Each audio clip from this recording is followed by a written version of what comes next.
O desconhecido continua a atrair nossa atenção e a levantar questões sobre a natureza da realidade. Será que existe um reino além do que podemos perceber com nossos sentidos? Será que há forma de energia que ainda não compreendemos totalmente? Essas são perguntas profundas que podem não ter respostas definitivas, mas que nos levam a explorar os limites do conhecimento humano. Independentemente de acreditar ou não no sobrenatural, o tema nos convida a pensar além dos paradigmas estabelecidos e a questionar as certezas que temos sobre o mundo. Às vezes, é preciso desafiar nossas crenças e abrir espaço para o desconhecido, pois é nesses espaços que a verdade pode ser encontrada ou novas descobertas podem surgir. No final das contas, o sobrenatural e a paranormalidade nos lembram da complexidade e da vastidão do universo em que vivemos. Eles nos instigam a explorar, investigar e a buscar respostas para os mistérios que nos cercam. Portanto, independentemente de encontrarmos explicações científicas ou permanecemos com dúvidas, o sobrenatural nos convida a abraçar o mistério e a maravilha do desconhecido. Se você vivenciou uma experiência sobrenatural e quer dividi-la com o canal, é só enviá-la para o endereço que vai aparecer agora na sua tela. Seja muito bem-vindo, eu sou Luciano S. e esse é o canal Casos Sobrenaturais Reais.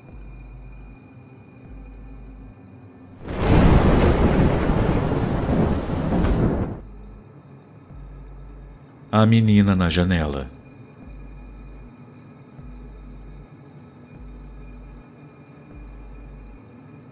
Olá, Luciano. Eu me tornei uma ouvinte assídua dos relatos do seu canal e hoje eu também resolvi escrever um para que você leia. Eu me chamo Maria, sou do Recife, tenho mais de 50 anos e em 2018 eu fui fazer uma viagem para Fortaleza para a casa de um irmão que mora lá e conhecer melhor a cidade onde tudo é muito lindo. Meu irmão mora em um prédio de apartamentos e ao chegar lá eu já senti algumas coisas estranhas. Eu pressenti que aquelas escadas poderiam representar um certo tipo de perigo e que pessoas poderiam cair ao transitar por elas. Imediatamente eu pensei em ter cuidado redobrado quando fosse descer ou subir por elas, então eu fiquei vigiando e toda vez eu subia e descia com muita atenção e cuidado. Mas enquanto eu tomava muito cuidado apenas comigo, dentro de poucos dias, meu irmão caiu enquanto subia por seus degraus e mais alguns dias depois, a minha cunhada também caiu. Luciano, eles me colocaram para dormir no quarto da filha do casal, filha única, que já havia casado e morava em outro edifício não muito longe dali. Em uma certa manhã, eu estava arrumando o quarto e eu comecei a sentir uma vibração muito estranha vindo da janela desse quarto.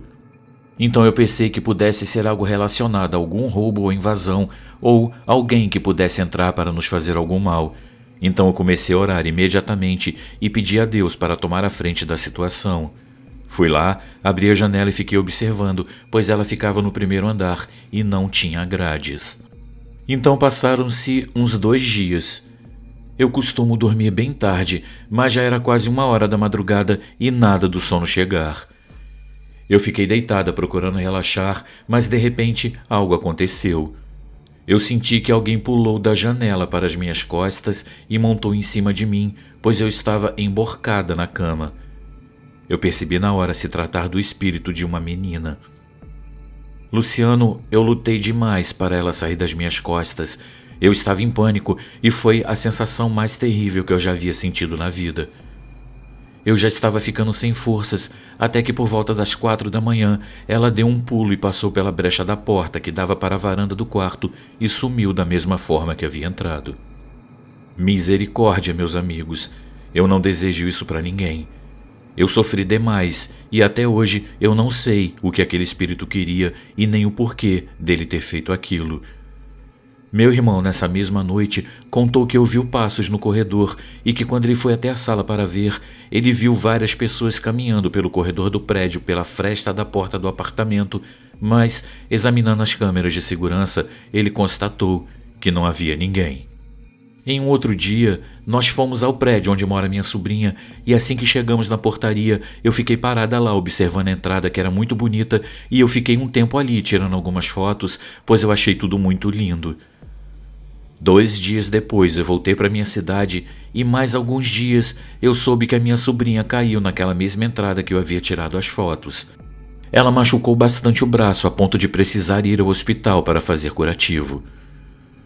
Uns 5 dias depois, eu fui atravessar a cisterna na minha casa quando eu tropecei e caí com toda a força no chão. E ainda hoje, o meu peitoral dói devido à pancada. Luciano, eu creio que Deus me livrou, pois eu quase caí dentro da cisterna que é muito profunda. Eu acho que o mal que eu vislumbrei naquele prédio me acompanhou até minha casa, pois eu sinto que naquele prédio coisa boa não tem.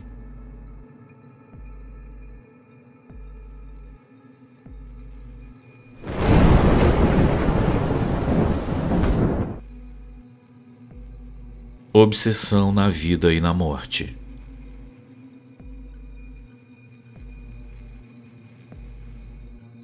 Saudações, amigos desse canal que eu amo e minha admiração total por você, Luciano.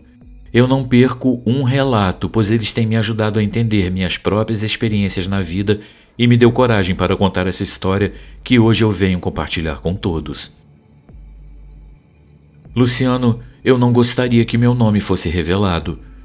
Eu sou do litoral de São Paulo e eu tenho 67 anos. Sou professora e atuo até hoje, mesmo já estando aposentada. Eu casei-me muito cedo, aos 17 anos, contrariando a vontade dos meus pais. Meu marido e eu ficamos casados por longos 36 anos e nunca faltou nada nem para mim nem para minha filha, mas eu vivi com um homem aparentemente muito benquisto por todos em seu trabalho e lá ele era muito respeitado. O ambiente do presídio, onde ele trabalhava por ser agente penitenciário, era muito pesado. E eu acho que isso o afetou de alguma forma. Já em casa comigo, ele era muito possessivo, ciumento e sempre me acusava de ser desonesta, dizendo que eu sempre arrumava amantes. Eu estava presa em um casamento opressor, sofrendo muitos maus tratos psicológicos e até mesmo agressões físicas, pois ele era um homem muito dominador e violento que controlava todos os aspectos da minha vida e não permitia sequer que eu trabalhasse. Mas apesar de todos esses problemas, eu ainda consegui ser aprovada em um concurso e até hoje eu sou servidora pública, mesmo sendo subjugada constantemente por ele. Luciano, minha vida se tornou um pesadelo constante, com muitas brigas e insultos, muitas vezes cruéis. Eu era obrigada a passar por muitas humilhações e momentos de violência extrema e muito medo. Eu simplesmente não conseguia sair com ele para qualquer lugar que fosse, pois ele sempre bebia muito, e toda vez que isso acontecia, ele arrumava confusão e também sempre arrumava um caso para mim. Eu vivia em alerta o tempo todo, tentando desesperadamente agradá-lo para evitar suas explosões de raiva. No entanto, o meu sofrimento só aumentava e, dia após dia, se tornava cada vez pior. Entretanto, a saúde dele começou a se deteriorar. Ele bebia e fumava muito, e aos 62 anos, ele desenvolveu uma doença pulmonar grave que o levou a ter frequentes desmaios e, em um trágico episódio, ele sofreu uma parada cardiorrespiratória que o deixou em coma por 2 meses. Durante o coma, ele desenvolveu diabetes, teve que fazer hemodiálise, além de muitos outros problemas. Os médicos nos boletins diziam que estavam apenas esperando o óbito para desligar os aparelhos, mas para a surpresa de todos, ele conseguiu se recuperar e voltar à consciência. Amigos, ele ficou totalmente dependente dos meus cuidados e da nossa filha, pois ele ficou sem os movimentos dos pés e ele não conseguia mais andar, condição adquirida devido ao tempo prolongado que ele ficou acamado por conta do estado de coma. Depois de um tempo, ele começou a se movimentar em uma cadeira de rodas e, por fim, passou a se locomover usando muletas. O mais incrível, meus amigos, é que mesmo com tudo isso, o seu temperamento continuava o mesmo. Apesar de todo o sofrimento que eu estava passando, Eu sempre pedi aos espíritos que não deixassem que ele sofresse quando desencarnasse, pois eu sabia que essas suas atitudes tão mesquinhas aqui na Terra, com certeza, iriam refletir no plano espiritual. Passados 2 anos, a doença voltou a castigá-lo, pois ele não se cuidou da forma como deveria e continuou a fumar e a beber, o que o levou a sofrer mais uma internação, o que intensificou ainda mais o seu sofrimento. Nesse período, ele começou a falar sobre a morte e constantemente pedia ao seu pai, que já era falecido, para vir buscá-lo, e ele dizia que fazia questão que eu fosse acompanhá-lo assim que ele partisse, tão grande era a sua obsessão por mim. Sua condição foi se agravando cada vez mais e, infelizmente, ele acabou falecendo em 2010 após sofrer uma parada cardíaca. Inicialmente, o desencarne pareceu trazer para mim um suspiro de liberdade e que eu finalmente poderia escapar de toda a opressão e dos maus tratos que eu fui obrigado a enfrentar durante todos esses anos. No entanto, esse sentimento de alívio rapidamente se tornou uma mistura de sentimentos confusos, como medo, culpa e insegurança. Desamparadas, eu e minha filha não ficamos, pois apesar de tudo, ele sempre se preocupou em nos deixar em boa situação. Então, Luciano, após a morte dele, eu comecei a ter muitas visões. Eu sempre o via caminhando pela casa como se ele ainda estivesse vivo. Eu me sentia constantemente observada, além de sentir a todo momento um sentimento de reprovação e ódio, deixando claro que ele ainda carregava o ressentimento e a raiva que ele sentia em vida. Uma noite, eu o vi encostado no batente da porta do meu quarto, me observando. Quando eu lhe disse que ele não pertencia mais a esse plano e que ele deveria ir para o seu lugar de descanso, ele apenas ficou me olhando e depois, sorrindo, foi desaparecendo. Essas aparições foram se tornando cada vez mais perturbadoras, chegando ao ponto de eu sentir a presença dele à noite no meu quarto. Eu sentia quando ele se deitava ao meu lado na cama e o colchão afundava com seu peso. Outras vezes, eu sentia como se uma mão tentasse me sufocar e eu acordava aos pulos, muito ofegante e assustada. Eu sempre fui muito espiritualista, mas não me dedicava mais devido à intolerância dele, que não acreditava em nada. Isso não me impedia de me apegar à minha fé e eu pedia muito ao plano maior que me ajudasse a me livrar daquela opressão que continuava a me atormentar mesmo depois do desencarne dele. Luciano, eu estava cada vez mais assustada. Eu tinha uma amiga que trabalhava comigo e era dirigente de um centro kardecista. Uma tarde, durante o trabalho, ela começou a sentir-se mal e me disse que ele estava ali e que queria se comunicar comigo. Isso aconteceu depois de apenas 6 meses de seu desencarne e essa minha amiga querida me disse que essa comunicação aconteceu como uma resposta às minhas orações e aos pedidos de ajuda aos espíritos. E assim, através de uma carta psicografada por ela, que eu tenho até hoje, ele dizia que estava em um lugar muito escuro, sujo e promíscuo, e que ele precisava de ajuda, de luz e de oração. Eu comecei a frequentar o centro espírita que essa minha amiga frequentava, e lá eu encontrei amparo e orientação dos médiuns, que me ajudaram a compreender melhor a minha situação e a lidar melhor com aquele espírito obsessor. Eu fui instruído a fortalecer minha fé, a praticar orações diárias e a frequentar as sessões de cura espiritual e de desenvolvimento mediúnico do centro. Nessas práticas espirituais, eu encontrei consolo e amparo na energia do amor e luz que permeava o centro espírita.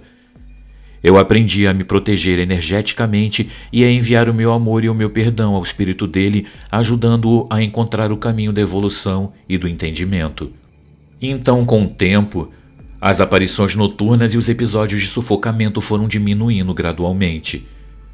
Eu passei a viver em paz e a ter muita tranquilidade, deixando para trás as marcas daquele casamento opressor e encontrando um novo sentido para minha vida.